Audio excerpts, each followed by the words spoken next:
बिस्मिल्लाहिर्रहमानिर्रहीम। अस्सलाम वालेकुम friends, welcome to another vlog of the solar blueprint. आज के व्लॉग में हम डिस्कस करेंगे कि इन्वर्टर स्टैंड बाय कितने यूनिट कंज्यूम करता है।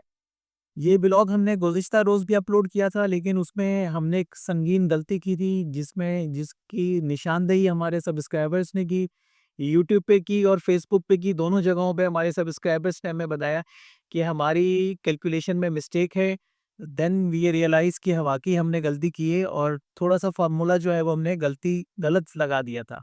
तो आज हम उसको करेक्ट कर रहे हैं और दोबारा से इस व्लॉग को अपलोड कर रहे हैं। आज के व्लॉग का सिर्फ़ मकसद ये है आइडेंटिफ़ाई करना कि हमारा इन्वर्टर जो डिफरेंट ब्रांड्स के हम यूज़ कर रहे होते हैं, वो स्टैंड बाय कितनी बिजली कंज़्यूम करते हैं, या वो एनर्जी जो वेस्ट होती है और इसके अगेंस्ट हमें के इलेक्ट्रिक को या वापडा को या बिजली वालों को बिल पे करना पड़ता है।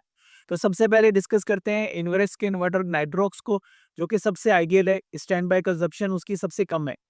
और अब उसके पुराने वर्जन्स और नए वर्जन्स के अंदर मैक्सिमम जो कब वो यूसेज करता है, वो 20 वॉट के करीब करता है हर वक़्त। अगर हमारा ब्रेकर ऑन है ग्रिड साइड का, तो आप ये समझ लें कि वो ऑलमोस्ट आपके 20 वॉट यूज़ कर रहा है। तो 20 वॉट का फ़ॉर्मूला सिंपल सा है, 20 वॉट को हम 24 घंटे से अगर हम मल्टीप्लाई करते हैं, तो हमारे पास 24 घंटे में 480 वॉट्स यूसेज आ जाता है। 480 वॉट को हम मल्टीप्लाई करते हैं 30 डेज़ से, और 30 डेज़ में ये हमारे बन जाते हैं 14,400 वाट। अब वॉट्स का फ़ॉर्मूला ये है कि अगर 1000 वॉट 1 घंटा चलते हैं, तो हमारा 1 यूनिट जो है वो कंज़्यूम होता है।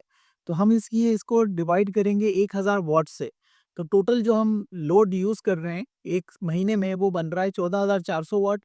इसको हम डिवाइड करेंगे 1000 वॉट से, तो हमारे पास 1 यूनिट आ जाएगा। इस रेशो से हमारे पास जो टोटल यूनिट कंज़्यूम होंगे वो 14.4 यूनिट्स कंज़्यूम होंगे। तो अगर हम दिन में के इलेक्ट्रिक का या वापडा का ब्रेकर ऑफ रखते हैं, तो हम 7 यूनिट टू 8 यूनिट्स जो है वो पर डे सेव कर सकते हैं। इसी तरह से अगर हम रात में बैटरी ऑपरेट कर रहे हैं, तो पूरे महीने में जो हम यूनिट सेव कर पाएंगे नाइट्रॉक्स के इन्वर्टर के ऊपर, वो 14 टू 15 यूनिट्स होंगे। और इसका हाफ अगर हम ब्रेकर बंद रखें दिन में, तो हाफ यूनिट हम सेव कर पाएंगे। तो ये तो है नाइट्रॉक्स की पोजीशन, लेकिन जो क्लाइंट नाइट्रॉक्स सपोर्ट नहीं कर सकता, अदर ब्रांड्स पे जाता है। अदर ब्रांड्स में ये फॉर्मुलेशन जो है वो 60 वॉट्स भी है, 80 वॉट्स भी है, 120 वॉट्स भी है, 160 वॉट्स भी है। लेकिन हम अदर ब्रांड्स का एक मीडियम निकालते हैं 120 वॉट्स। अगर आपका इन्वर्टर 120 वॉट्स यूज़ कर रहा है, तो 120 वॉट्स की वो हम 24 आवर्स से मल्टीप्लाई करेंगे।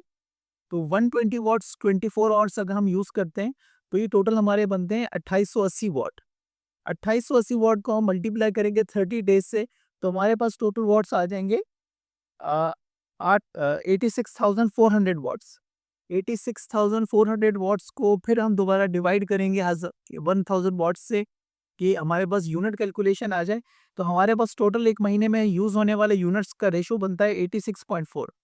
तो अगर हम 86.4 यूनिट्स कैलकुलेट कर लें कि हमारे 1 महीने में स्टैंड बाय कंज़प्शन में जा रहे, तो अगर हम वो ग्रिड ऑफ कर देते हैं, तो वो हमारे आधे बच सकते हैं। अब 86 यूनिट का मीडियम हम निकाल लेते हैं, कि 86 को हम डिवाइड कर लेते हैं कि हमने दिन में ब्रेकर बंद कर दिया, सुबह 6 बजे से लेके शाम को 6 बजे तक 12 घंटे हमारा ब्रेकर ऑफ रहा है। रात के आवर्स में हमारा ब्रेकर ऑन है ग्रिड का, तो हमने 43 यूनिट्स यूज़ किए हैं। कराची में ऑन एन एवरेज टैक्स के साथ जो यूनिट आता है वो 50 रुपीज़ का आता है। तो इस रेशो के हिसाब से हम 2150 रुपए की सेविंग कर रहे हैं। अगर हमारे पास अदर ब्रांड्स है, अदर ब्रांड्स में कौन-कौन से ब्रांड आते हैं, सोलिस आ जाता है, सोलेक्स आ जाता है, आपका गुडवी आ जाता है, आपके IP21 इन्वर्टर्स आ जाते हैं, तो बहुत सारे IP65 ब्रांड्स भी आते हैं और नौ IP21 ब्रांड्स भी आ जाते हैं। अब हम आ जाते हैं 3 फेज़ ब्रांड्स की तरफ। 3 फेज़ की कैलकुलेशन भी सिमिलरली सेम होगी। अगर 220 वॉट्स हम अज़्यूम कर देंगे, हमारा इन्वर्टर स्टैंड बाय कंज़्यूम कर रहा है, जो कि यूजुअली 1 यूनिट बनता है, तो उसको अगर हम 24 घंटे पे काउंट करते हैं, तो हमारे पास ऑलमोस्ट बन रहे हैं 5280 वॉट्स। 5280 वॉट को हम मल्टीप्लाई करेंगे 30 डेज़ से, तो टोटल हमारे पास आ जाएगा 1,58,400 वाट। इसको हम फिर डिवाइड करेंगे 1000 वॉट से, 1 यूनिट के हिसाब से, कि 1000 watt is equal to 1 unit. तो इसके हमारे पास अगेंस्ट जो यूनिट आते हैं, वो आते हैं 158.4 यूनिट्स।